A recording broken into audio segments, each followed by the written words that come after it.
Greetings, everyone, and welcome to Lavender Link, the National LGBT Bar's Corporate Counsel webinar series. My name is Fernando Tevez, and I'm an associate attorney at Holland Knight LLP and a member of the Corporate Counsel webinar series committee. I would like to thank you for joining today's webinar. We are excited to welcome Jamie Francesca Rodriguez, whose presentation titled Trans Awareness for the Workplace will help us understand how to be aware and intentional in interacting with transgender individuals, how we can be allies to the transgender community, and the unique issues transgender people face in the workplace.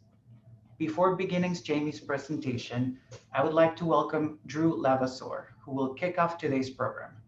Drew is the Director of Diversity, Equity, and Inclusion at the National LGBT Bar, where he works to expand the bar's programmatic work, including Lavender Law 365, an LGBTQ+ inclusion coaching and consulting initiative.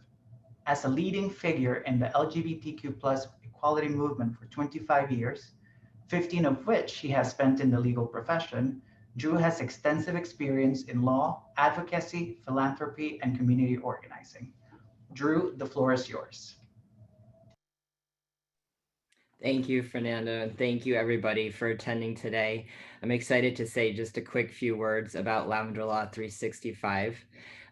We've been around now for over a year, and in our first year, we have reached over 5,000 legal professionals, 3,000 of which we did over the summer virtually during COVID. And this has been really exciting for me. I'm an openly trans attorney. As Fernando said, my background is in specifically trans litigation, and it's full circle for me to be working for the bar, the LGBT bar, to be doing more diversity, equity, and inclusion, and having that at the fingertips of the legal profession. As we know from the NALP statistics that our profession over the last 15 years, we've grown some in terms of LGBTQ+ diversity from 1% to about 3%, but most of that is in summer associates and associates. So it's a really big deal to be hearing today from Jamie Rodriguez, one of the very few openly trans partners in the profession.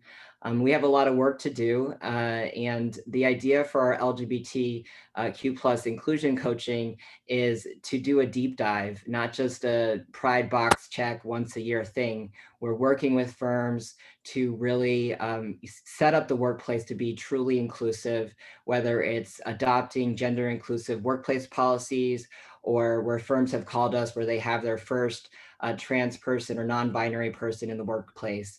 It's really important to set up that culture to improve the retention that we really need. So I'm going to put a link to more information about Lavender Law 365 in the chat for you all. And I just want to say it means something to me as an openly trans attorney to know Jamie exists, to see her out in the profession, to be in a position of a pioneer. And it means something to so many trans and non-binary up and coming legal professionals to have somebody look up to like Jamie, who's a partner at a firm.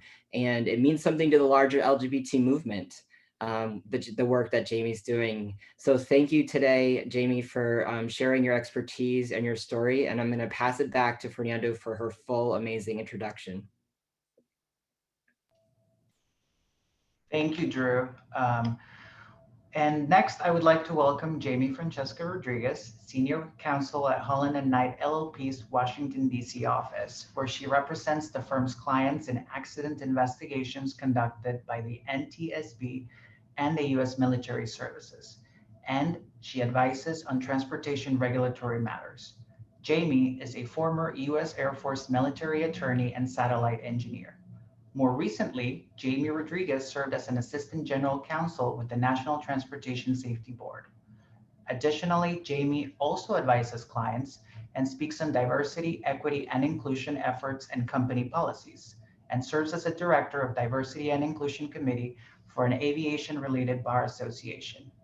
We will reserve a few minutes at the end of the webinar to answer questions, which you may submit through the Q&A function at the bottom of your screen. Without further ado, I welcome Jamie Rodriguez.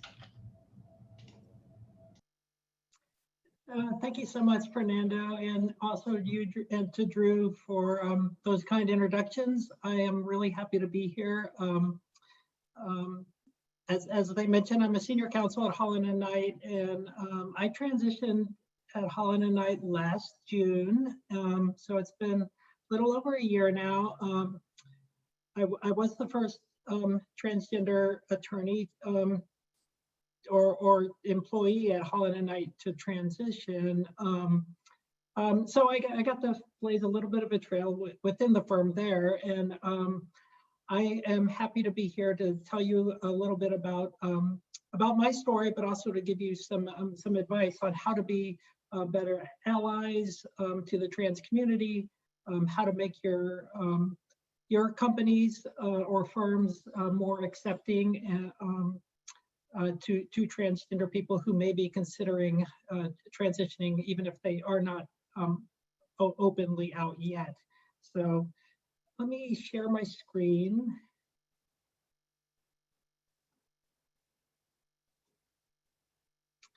All right, so we'll get started. And you know, I think we will be taking questions near the end, or if you want to submit questions in the chat, I think that's fine too. And Fernando is going to kind of collect those up and we'll answer those a little bit later. Okay, so I talked a little bit, we're going to talk a little bit about basic terminology. We'll get into some of that.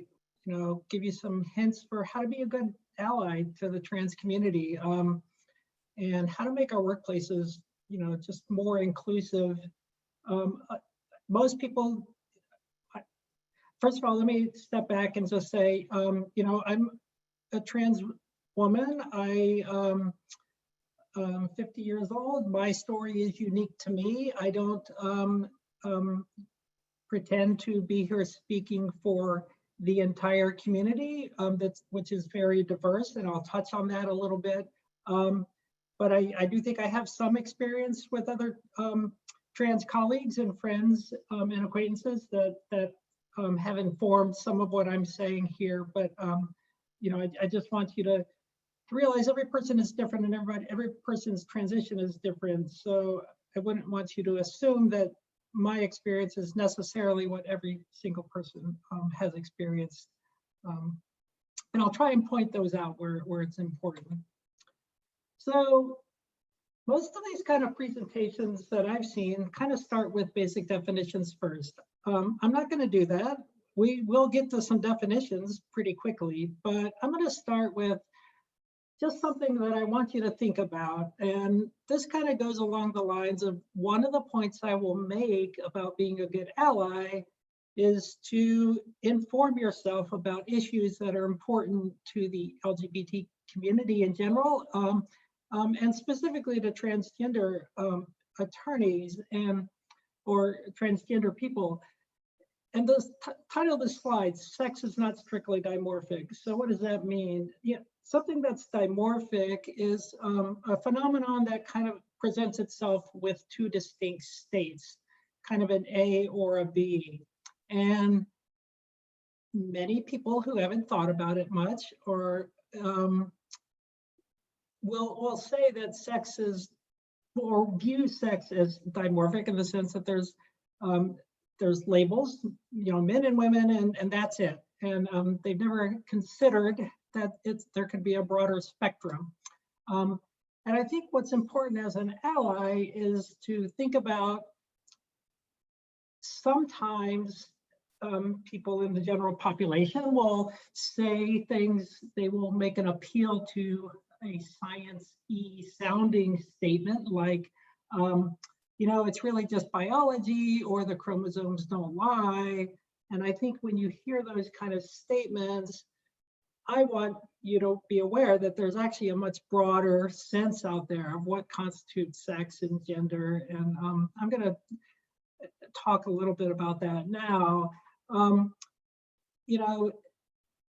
Why do we have this kind of bimodal thought process? Well, if you think about what happens when someone is assigned a sex at birth, it's typically declared by a doctor or perhaps a midwife or a nurse, someone assisting with the birth, by following a fairly quick inspection of the genitals. And if nothing looks very ambiguous. They will declare it's a boy or it's a girl.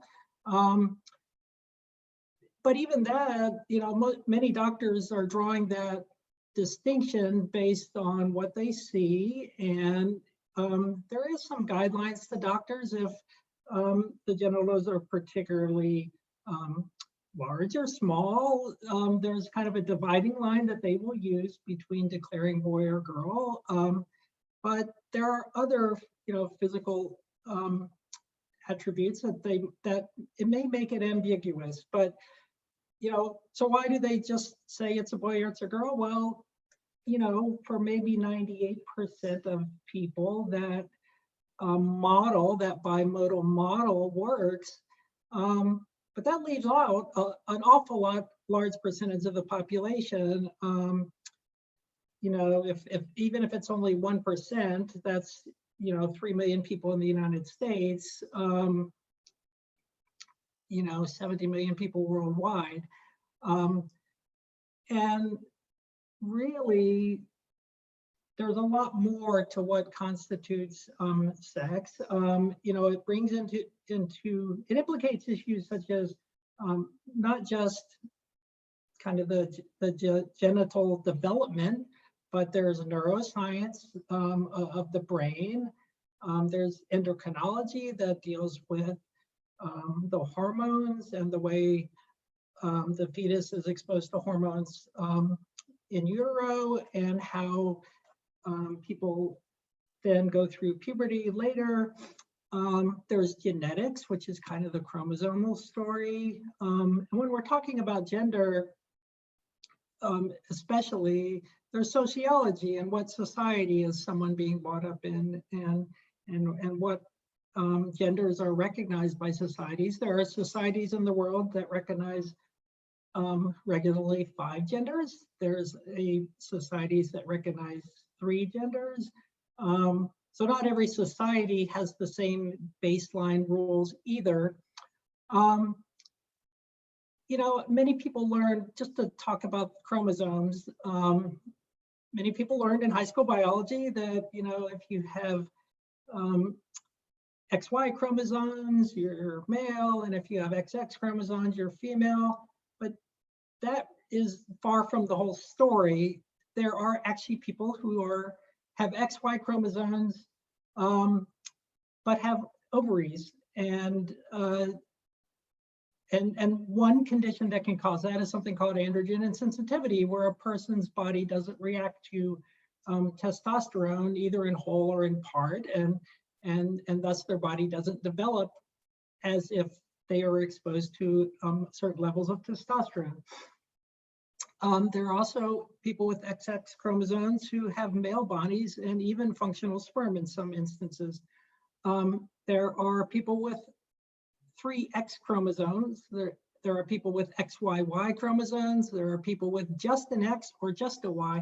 So, even just looking at the chromosomal story, it's a lot more varied than some simple statement like chromosomes don't lie. I've provided some links to some scientific articles, both on this slide and then later in the presentation. I encourage you to pull those up and read them, do your own research. You don't have to take my summary of it, but kind of the bottom line in Simone Sun's article, Stop Using Phony Science to Justify Transphobia, from Scientific American, is that the science is clear, sex is not binary, and transgender people are real, which is a great conclusion. So I started with that. We all got our little science lesson for the day, and I hope you will dig into that more if you are not familiar with the issue. Okay, so I talked about a little basic vocabulary. Let's do that, and then we'll push on. So gender identity, what is gender identity? Gender identity is the knowledge of one's own gender. It kind of answers the question, who am I? And identity can include terms like man, woman. It includes non-binary. It may include, people may refer to themselves as gender queer. Maybe they view themselves as having a kind of a combination of male and female. They may be agender. They don't see themselves as having any gender per se. And so, but gender identity, as I mentioned, it's what a person knows about themselves. Sexual orientation answers a different question, which is, to whom am I attracted? So I think it's important, many people never really think about the distinction between gender identity and sexual orientation, and they kind of go with the mass marketing. There's 2 bins and everybody should fit in those bins. Well, sexual orientation, people identify as gay, lesbian, straight, bisexual, pansexual. There's other terms. But knowing someone's gender identity doesn't, and who they know themselves to be, doesn't actually tell you anything about to whom they're attracted. So those are 2 separate concepts, often mixed in kind of general discussion, but it's important to kind of be aware of the differences. Gender expression is another term that really goes to how a person is presenting themselves, either through behavior, clothing, hairstyle, their voice characteristics. Those are all examples of gender expression. Society expects certain gender expressions to follow certain sex designations, but it's a lot broader, even in a simple sense of clothing. I mean, as a woman, I may get up one day and put on a dress or a skirt or something like that. It doesn't make me any less of a woman the next day if I decide to wear pants, for example. And likewise, someone doesn't always have to have a full face of makeup going to be accepted by their own gender identity. And so those kind of expressions are distinct from what someone's identity is. So what is transgender? So transgender basically is a broad term that describes anyone whose gender identity, what they know themselves to be, is different from what they were assigned at birth by that doctor or nurse or whoever that we mentioned before. And so trans just means different. And so transgender is, gender identity is different from gender assigned at birth. Trans is just a shorthand for transgender. Most of y'all probably know that. Cisgender is just the opposite of transgender. It's a person whose identity is the same as their gender assigned at birth. And some people have taken cisgender to be a pejorative label. It's not. At its base, it's just the opposite of transgender, and it's useful to have 2 words when you're talking about transgender issues, to maybe also be talking about people who aren't transgender. And so those people are cisgender. Like any word, many words can be used pejoratively, but just the fact that cisgender is a word is not automatically a critique of someone. And I think this is important. To treat a trans person with respect, you treat them according to their gender identity, not their sex assigned at birth. So what a person asks you to call them, to respect their identity, you should do that. So if someone is living as a woman today, it's called a transgender woman, and you should refer to them as she or her if that's what they've asked you to do. A transgender man is someone who was assigned female at birth but lives as a man today and should be referred to as he, him, or whatever other pronouns they ask you to refer to them as.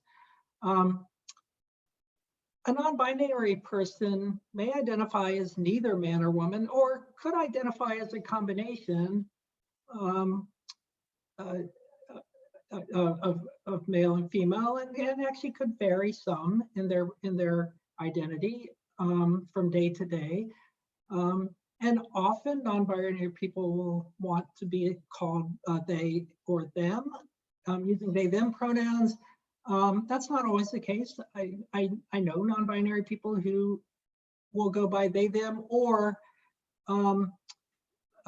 let's say she, her, for example. I know one person who is fine with all four of those pronouns. And so, I would just ask that you basically call people what they want to be called, is the bottom line. Let me talk a little bit about transition. So gender transition is when a person goes through the process of living according to their gender identity, as opposed to what they were assigned at birth. And sometimes that can happen early on.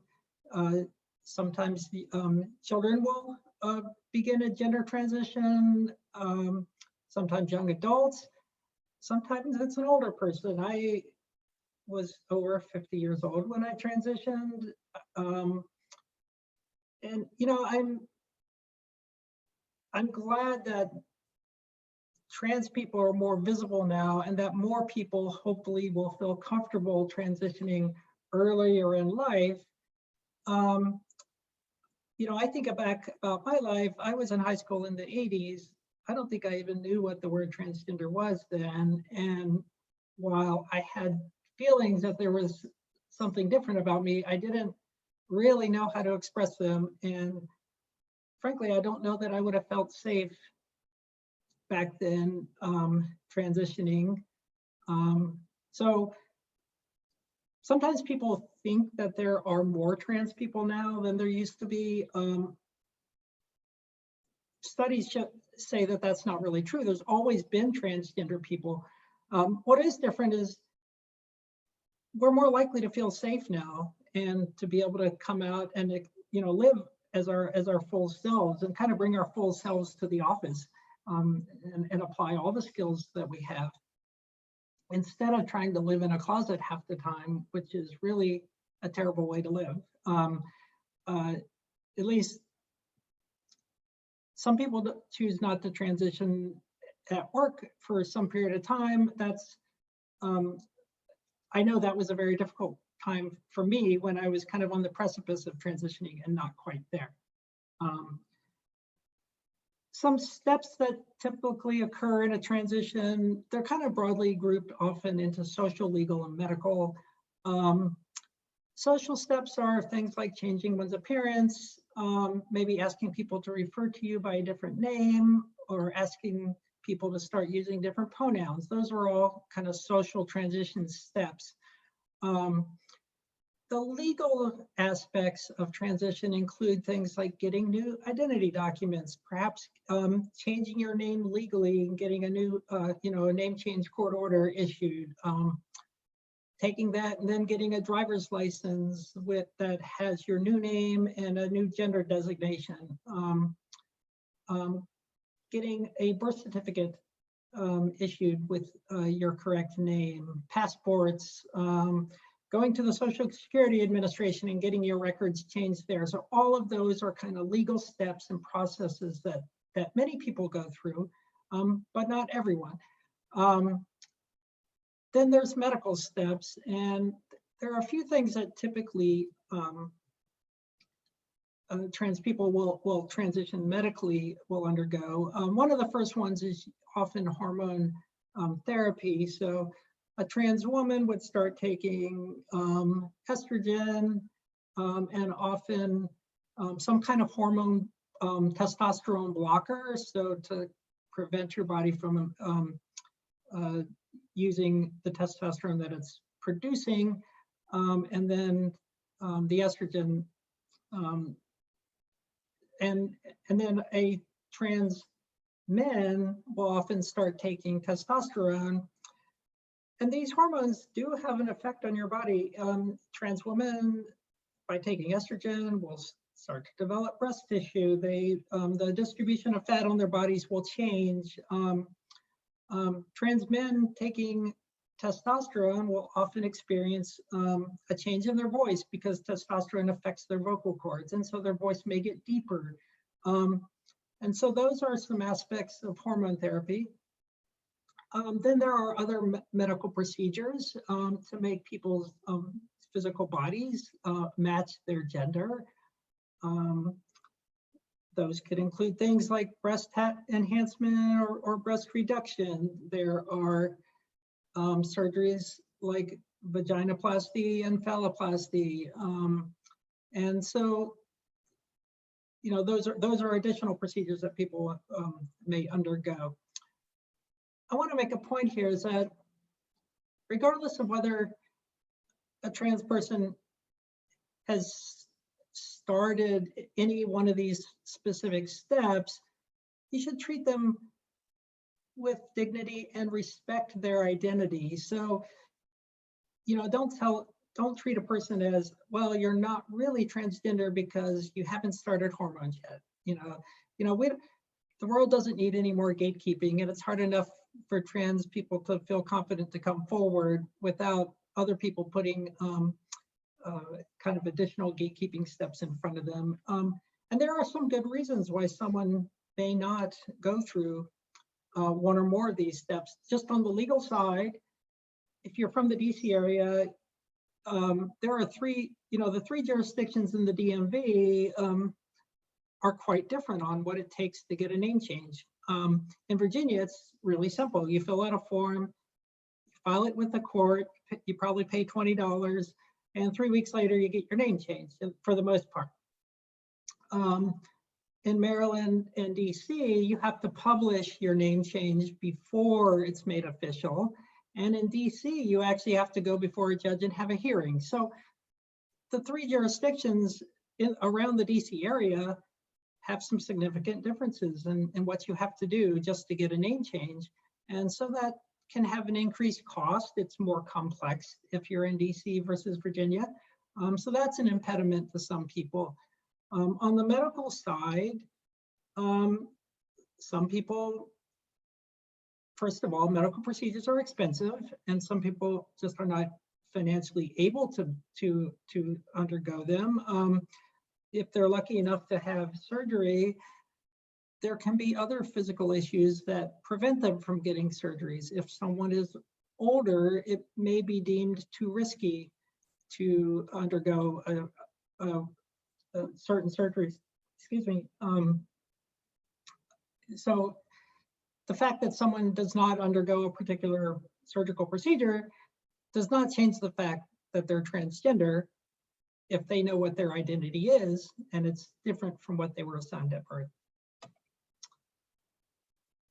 I want to talk quickly about some terms that I never told anyone not to use a specific term, but what I want you to be aware of is that there are connotations that go along with certain terms. And if you're going to use them, understand what those connotations are and why someone might or might not want to be addressed in a certain way. And to kind of talk about the second main bullet point first, a lot of older terminology kind of reflects an antiquated view that transgender people were either A, had some kind of mental health condition just by virtue of being transgender, or B, were sexually deviant. And those were like, if you were transgender and you look back at academic journals, from the 50s and 60s, it was probably characterized in one of those two ways. And so some of the language, especially older terms, kind of carry that forward. So cross-dresser is someone whose gender expression is temporarily in a manner that's not at least socially consistent with their current identity. So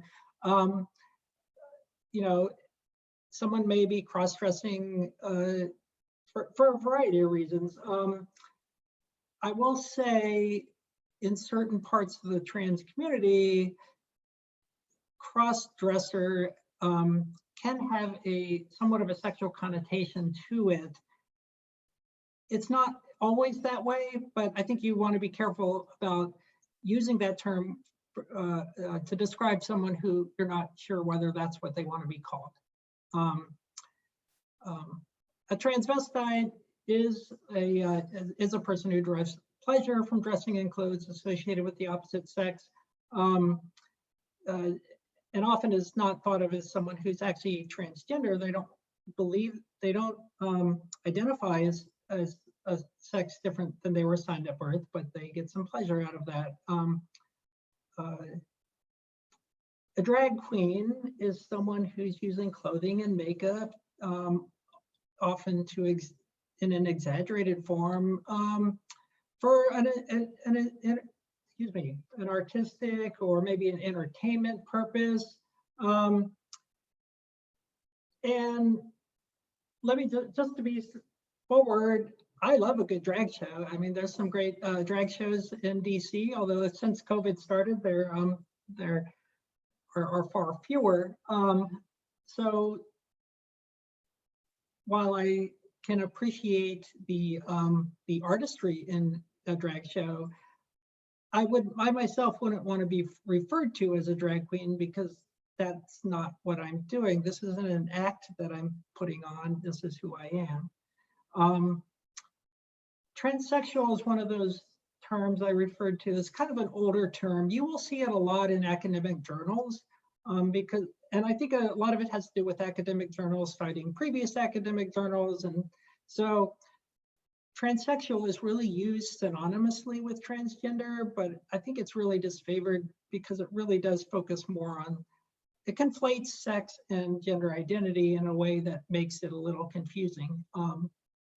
And so anyway, all of these terms are valid for what they're valid for, but be aware of the connotations if you're going to use them.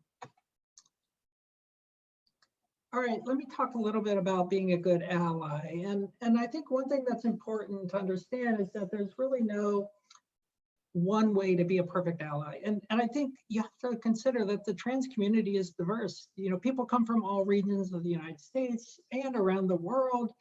Transgender people have the whole spectrum of racial and ethnic backgrounds. And so everyone is different and has different experiences. I think especially there are intersectional discrimination issues for trans people of color. And, you know, while transgender people may be subject to a certain amount of discrimination just for being trans, transgender women are often the subject of some sexual harassment or mistreatment for being women. And trans women of color in particular have been the victims of a lot of violence over the past years. And, you know, I think trans women of color really need the larger community's protection. And we need to be aware that they suffer from discrimination across a larger spectrum than other parts of our community. This other point, you don't have to understand someone's identity to respect it. I probably most of the people who've tuned in here, I hope are pretty open. But let's say you're not familiar with some of the terms we've been talking about.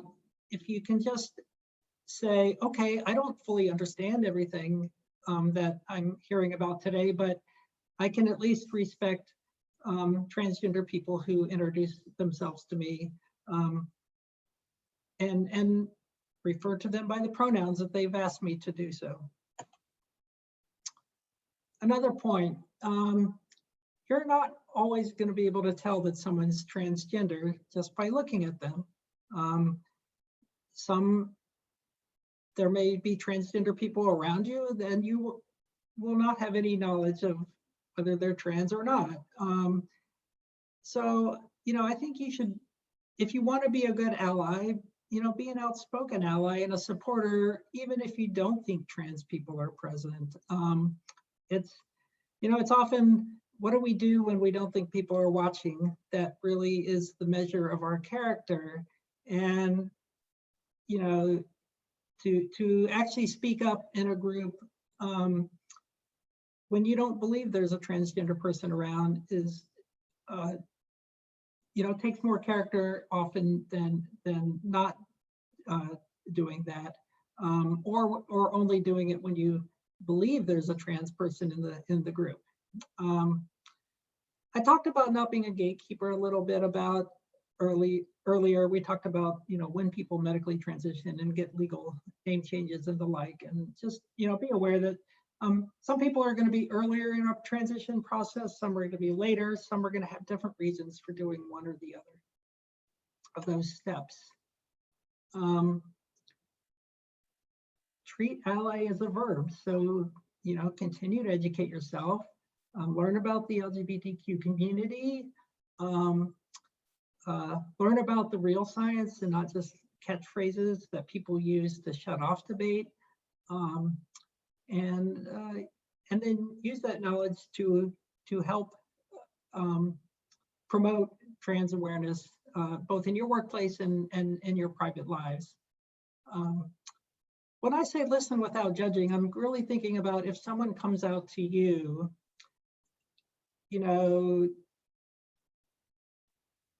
I think if someone comes out to you and no one has done that before, you may be a little taken off guard. I think what you should know is that if someone's made that choice to come out to you, you should be honored. I think, they obviously feel that they need to tell you. They feel safe enough telling you. There can be a certain amount of anxiety, in especially the first time you come out to people. It can be quite stressful. So I would just encourage you to listen without judging and be supportive if that occurs. And I think for a trans person, one of the first things you can do, especially if they appear to be nervous, is just, say to them, look, I support you no matter what. And, what do you want me to call you? Just ask them, and if they're having trouble, hopefully that'll be like an icebreaker. Another thing about being a good ally is don't out your friends and colleagues. So not every trans person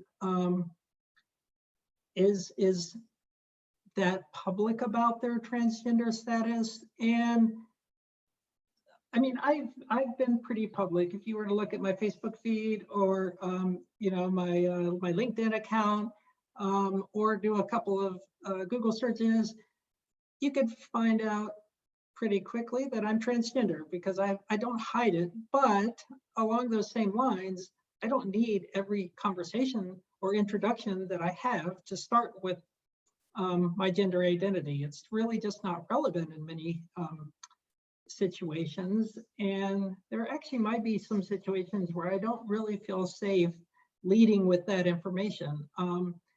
If I feel it's important to a conversation, I will mention it. Certain situations, maybe certain doctor's appointments, it really is relevant information. Most of the time it's not, and I just want to go about my life as me.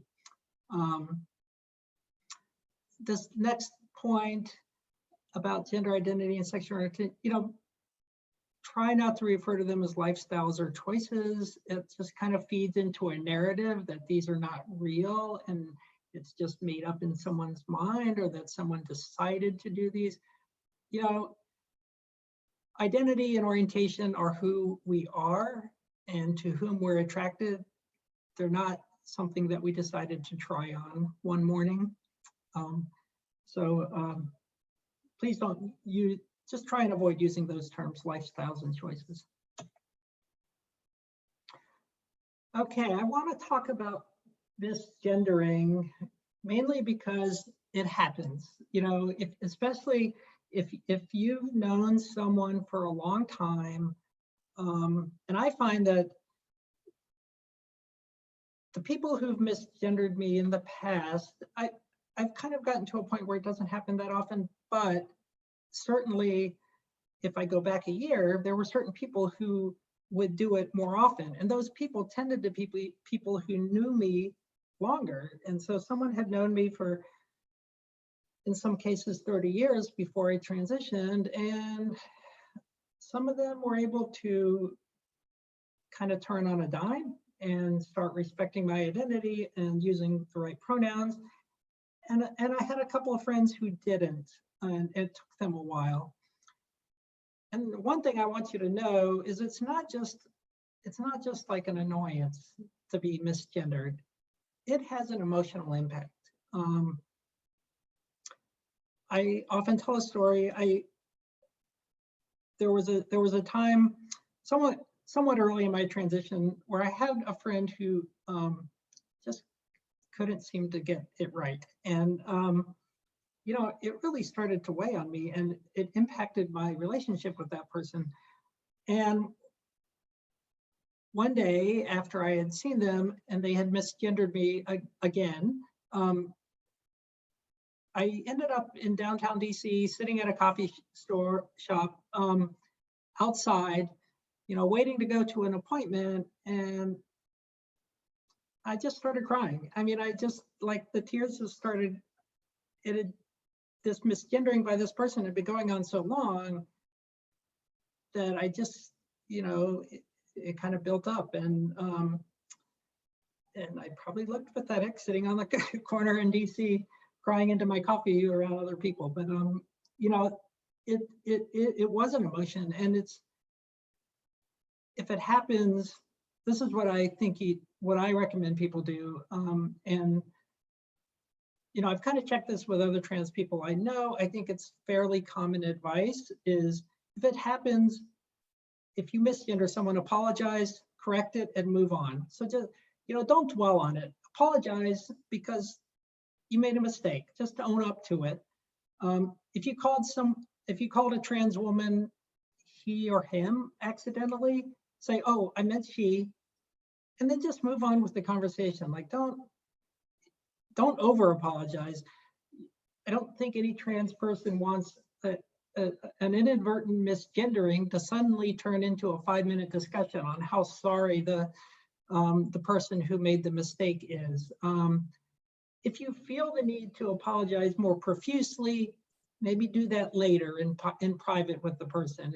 And you know, certainly if it's happened more than once, it may warrant a more emotional apology. But I wouldn't make that, I wouldn't like stop the rest of the conversation.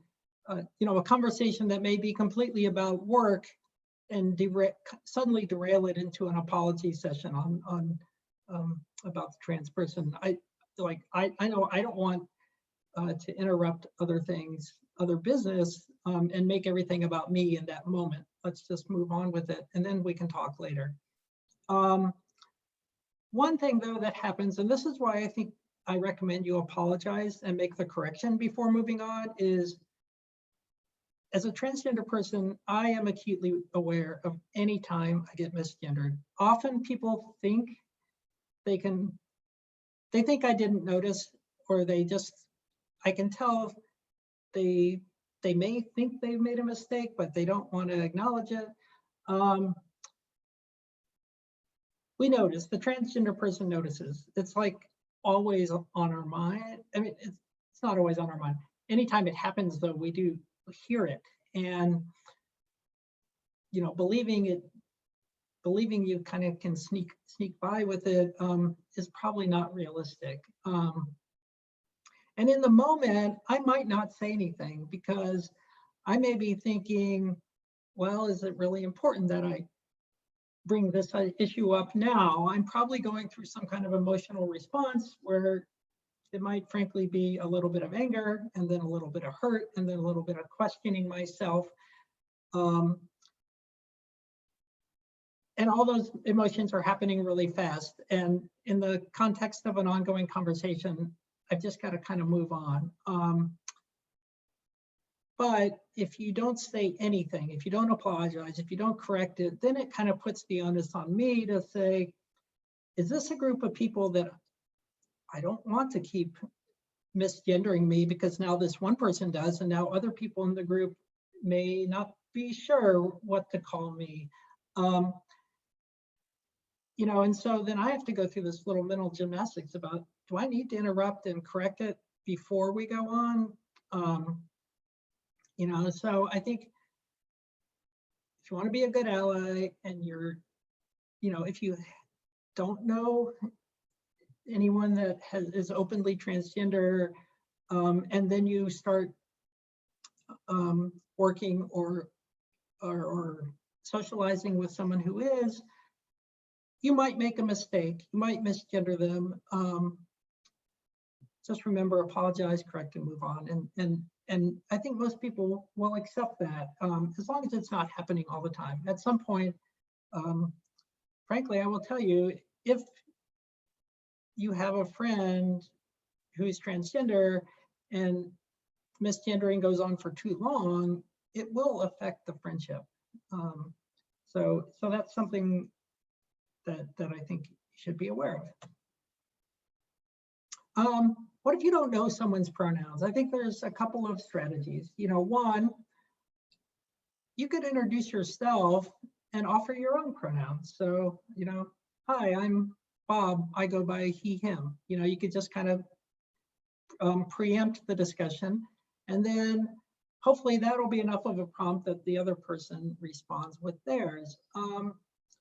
If you're not sure though, and that hasn't worked, I think asking, you know, hey, what pronouns do you want me to use? That's a fair question. You know, I wouldn't approach it by asking, hey, are you transgender? You know, I think that's a little too forward. If they want to let you know that they're transgender, they will. Another thing you can do as an ally is, if you're in a situation and you see someone else get misgendered, if you speak up for that person, that can actually be really empowering. So I know, especially early in my transition, I would get misgendered, and, you know, multiple times per day, and sometimes you just kind of get exhausted at correcting people. And, you know, and so there were times when I was in a group and certain friends of mine would speak up and correct other people, and I really appreciated it. I mean, I didn't want them to cut me off if I was correcting myself, but I certainly, there were times when it felt really good to know that someone else had your back and that they were going to try and cover for you a little bit. It also kind of sets up, you know, a group or company norm to respect people's identity and to make the corrections. I can remember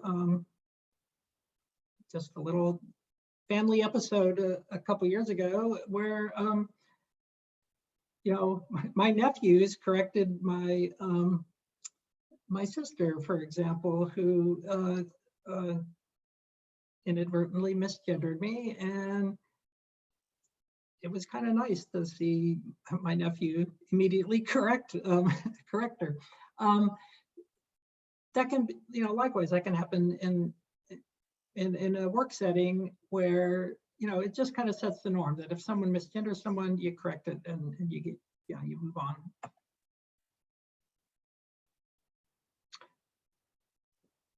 So let me talk a little bit about building inclusive workspaces. You know, I think one reason we want to empower diverse people to kind of bring their whole being to work, to bring their knowledge to bear, is because everybody has unique experiences and unique ways that they can relate to others. You may have customers, you may have clients, you may have vendors that you're dealing with who either are openly transgender, or you may have a client whose family member is transgender. And so, you know, being able to relate to those people is something that another transgender employee can assist, can help with. It can help you to build a rapport with other trans people, to have some transgender employees. You know, I give an example. If you were going to take a deposition of a client employee, and you found out that that person was transgender,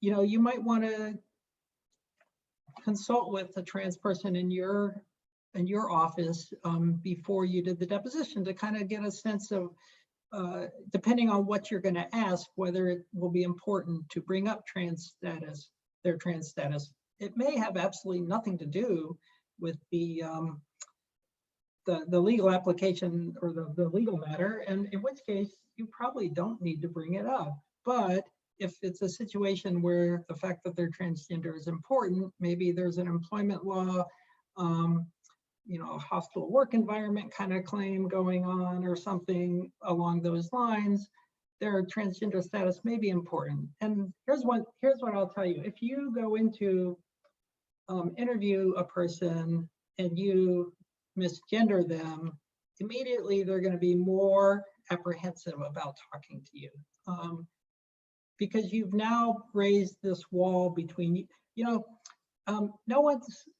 most client employees are not super excited to hear that outside counsel is coming to speak to them.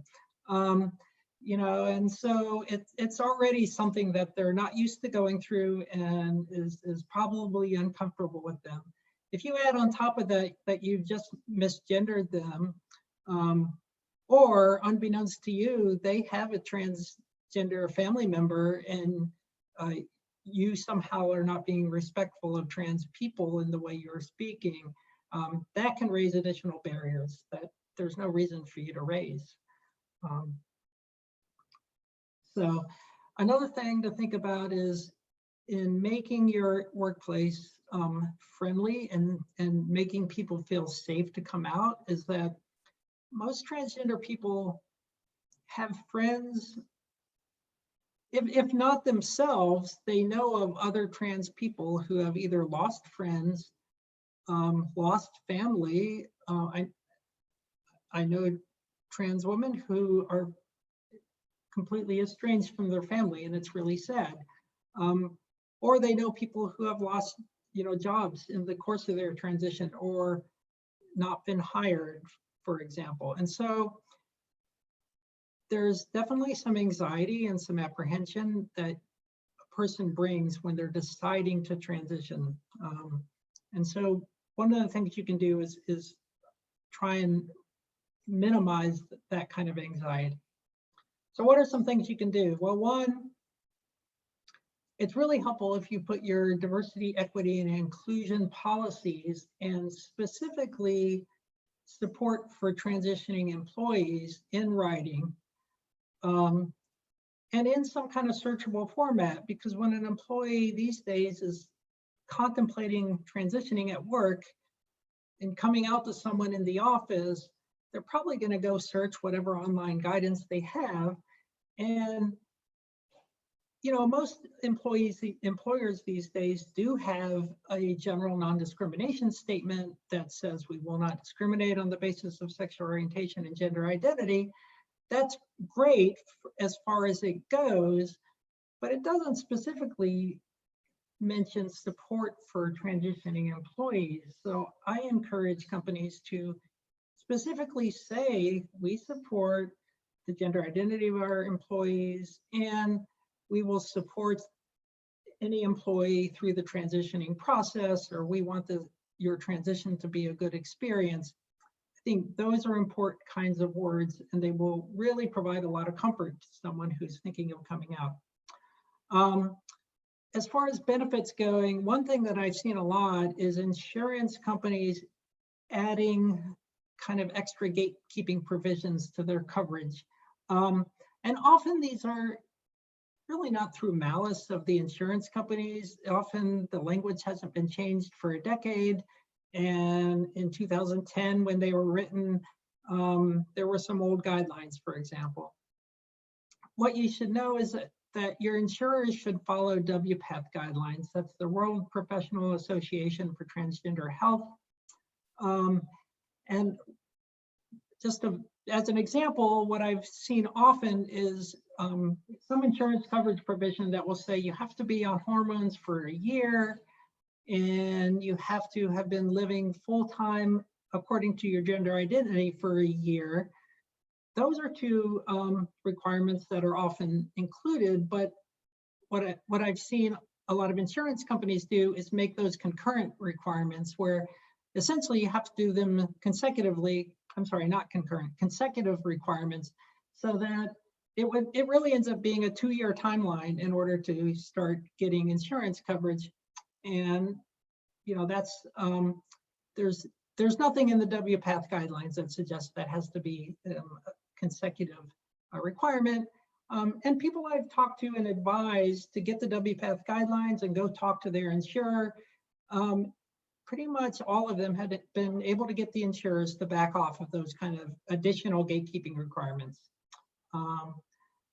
I think it's good in your benefits to include specifically saying, we covered any medical care associated with gender identity disorder, gender dysphoria, transition-related procedures. Some of those terms, like characterizing it as a disorder, is not the most up-to-date language, but often making sure that you are inclusive of all of those will help to ensure that you don't get an insured denying someone trans-related medical care because of something along those lines. Oops, let me go back. Another thing is that tell your employees that you want their transition to be a good experience, and offer support, and from kind of the highest levels in your organization. And then do training and education of both your management and your employees. Many managers have probably never had a transgender employee. I find most of the time, if I'm in a room, I feel like I'm the only transgender person there. I may be wrong. There may be several other trans people that I'm just not identifying. But I talk to many people, and they tell me, you're the first transgender person I've known who was open and talked to. And so people are still learning, and it's good if you're going to have these benefits to educate your managers, so that when an employee comes to them, they're not caught completely off guard, and they do know that some of these policies exist within the company. So I'm going to start here with just a quick model of kind of coming out in a workplace. I'm going to talk about myself as an example. You have to modify this to kind of apply it to any individual. But kind of my story, I started transitioning probably about 18 months.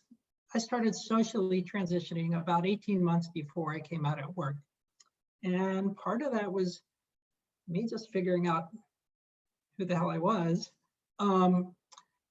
and being sure that, yes, this really is who I am. And then getting to the point of, starting to medically transition, starting hormone therapy.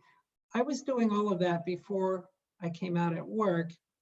And when I finally, and then I had another big driver in my life was, I have an 18-year-old son who at the time was about 16 and a half. And I didn't know how he was going to take my transition. And so I purposely waited until the end of the school year to tell him, which meant I was coming out to people, but I was kind of maintaining this bubble around my son because I wanted to tell him. I didn't want him finding out through other people. And so I finally had that conversation with him. Actually, leading up to it, I had a bunch of conversations with him where I was just trying to feel him out on, on his experience with diversity in general and gender diversity specifically. And one thing that was that gave me hope was, gender and sexual orientation issues for his generation do not seem to be nearly as big a deal as they were when I was growing up. And my son knows people and has friends who are openly gay in his high school. And I thought that was great. He didn't know of any transgender people, but I got the impression that he was comfortable speaking about it. So by the time I actually came out to him in June of last year, I had started coming out to friends and family 6-7 months earlier, so I kind of worked it out, but I still got pretty emotional in the conversation. And my son, kind of true to what I thought, basically said, I'm okay with it. And he's always been supportive, which has been fantastic for me personally. But all of that is to say, that's kind of the reason why it took me 18 months before I got to the point where I was like, okay, I'm going to take the leap at work. It's like, now that the most important person in my life knows, I'm now going to make this leap at work. And there certainly was a point where I thought, okay, I'm going to do this. I don't know where I'm going to be in a month. You go through all the worst case scenarios in your head, and that's probably not a great thing to do, but it just drives a certain amount of anxiety. So what I did, the first person I came out to at the office was actually a really close friend who I was, 99.5% positive was going to support me, and she did, and that was great. And then I came out to my assistant over lunch one time, because she was like another person that I felt close to. And that was actually for me, that was a good decision, because she had a lot of knowledge about our firm, and she pointed me at some other people to talk to. And ultimately, I talked to our firm's diversity partner, who's in one of our Florida offices. And then pretty quickly, within a few days, I had exchanged some email and had a conversation with our HR chief, who's also in one of our Florida offices. And I will tell you that was actually a really warm conversation. The chief of our HR department, when I talked to her, one of the things she said to me is, I want to meet you. And I was thinking, this was all pre-COVID, but I was thinking, well, maybe we could, do a video teleconference or something. And she said, no, I'm going to come to DC and meet you. So she literally flew to DC a couple of days later, and we had a meeting. And I wasn't exactly sure what to expect, but as soon as I walked in the door, she said to me, I just want you to know the firm supports you, and we want this to be a good experience for you. And, I don't think she could have started with any better words. I mean, it really did put me at ease. And so I feel really lucky. I feel like my firm has been very supportive of me. I think they genuinely cared about my transition and the fact that it went well. And then we kind of developed a process for how we were going to tell people. There were certain people I'm in the Washington, D.C. office, so there were certain people who I told pretty quickly. I have 2 partners who I do most of my work with, I would say, on a percentage basis. And I wanted to have individual conversations with them because I felt like they were close colleagues, and I kind of owed them that. So I had those individual conversations. And then there were some other kind of my management in the firm. The practice group that I'm a part of is actually headquartered in our New York office. So I didn't have a one-on-one conversation, but I had a phone conversation with 2 of the more senior partners up in New York, because once again, those were people that I felt I knew and I wanted to have that personal conversation with.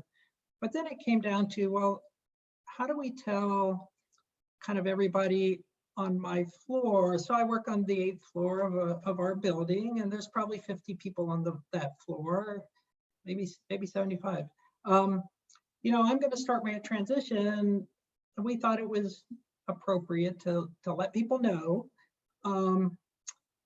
and just so there were no questions. And so I helped organize a meeting with all of the 8th floor employees, attorneys, and non-attorneys alike. And in this case, I actually did not attend that meeting. I helped prepare information, but our office manager had that meeting. And the reason I chose not to attend was the way we had set it up is that meeting was occurring about a week and a half before my official transition date. One, I felt it would be awkward if I showed up at the end, you know, not in my not expressing my gender identity. But two, if there were people that were going to have questions and, you know, were unfamiliar, I didn't want them to be embarrassed to ask questions because I was sitting there. So I wanted to actually give them a space where they could ask whatever questions they were going to ask, knowing that the firm position was that they were going to support me. So that's how that went. The office was told my official transition date's maybe 8 days later. I think if I had to do it over again, I would have had my transition date be almost immediately after that meeting, because it was kind of an awkward week in between the 2 points. But that in part had to do just with the calendar. And then there was some questions about external clients and other companies, and frankly, you know, I had 2 active matters going with 2 clients. Neither of them batted an eye. It was pretty much, okay, we had this conversation. I'm going to be transitioning. Here's my new name. Here's my new email address. And they were like, okay, let's get back to work. I mean, frankly, in my case, that really was not an issue, but it's something to consider. Hi, Jamie. I'm sorry to interrupt. I just wanted to let you know that since we've exceeded the time for the presentation, I just wanted to let everybody know that we're going to continue recording the rest of the webinar. And if people need to leave because they have other things on their schedule, they can always tune in and watch the rest of the presentation after we post it online. Thank you. I'm sorry for running long. I will wrap up fairly quickly here. These are some of the things we covered. You can go back and look at some of these. You know, when you transition at work, you're going to have a new, you know, name. So you're going to have like company bio pages and pictures, email policies. I actually helped our firm develop a kind of a new pronoun policy, encouraging people to use pronouns in their email signatures. You want to do things like forward your old email to your new email if there's been a change. And certain things like pay and benefits are often influenced by some of your legal transition issues. So some of those, until I got my Social Security records updated, for example, there were some things on the payment side that didn't change for, you know, a month or so. Just to talk quickly about bathrooms and locker rooms and other gendered facilities. You know, in DC, the law is that companies have to allow individuals to use gender-specific restrooms and other facilities consistent with their gender identity or expression. So that's the law in DC. It's not the law everywhere. What I would encourage companies to do is, especially if you're a company that has offices in many locations, I think it makes sense for you to have the similar policies everywhere. And I would encourage people, you know, not to be resistant to these,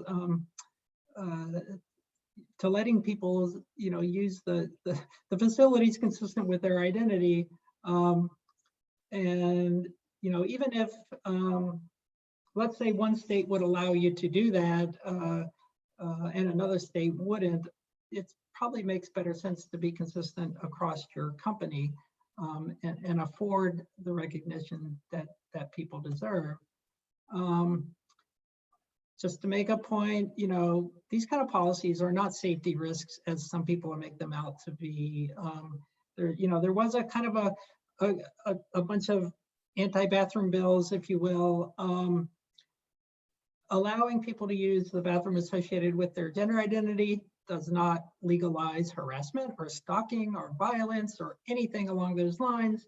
But frankly, trans people have been using the bathrooms that they identify with forever, and you really almost never hear of issues. And this is a great quote by someone, Steve Redner of Equality Texas posted this on Facebook 5 years ago, and I just love what it says. And I'll go through this quickly. He says, I'm the father of a 21-year-old daughter. There are a lot of things I worry about. I worry about her being sexually assaulted because that happens. I worry about her being the victim of a drunk driver because that happens. And he goes on a couple more. He says, here's what I do not worry about. I don't worry about her being attacked in a restroom by a trans woman because one, it's never happened. And B, trans women are the most victimized group of people I've ever met, and the least likely to commit a crime of indecency in a restroom because they're afraid of getting beat up when all they want to do is pee. And I'll just leave it at that. I think it summarizes it. No one's going into a restroom to do anything other than pee or whatever they're doing in the restroom. So real quick to summarize, things you should do: listen and support, use the name that a transgender person asks you to, use the pronouns that they ask you to use. If you're going to ask them questions, ask them respectfully.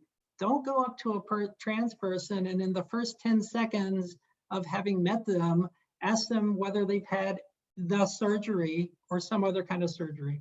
And I've experienced that. A person who I never knew in my office after I transitioned came up and asked me that very question. And I was kind of flabbergasted, but it happens. I think if you want to remember anything, trans women are women, trans men are men. That'll get you pretty far. Just treat them as such. Things not to do: don't ask about medical issues. I just talked about that. Don't use someone's old name or their dead name. Don't misgender them. If you do inadvertently, apologize, correct, and move on.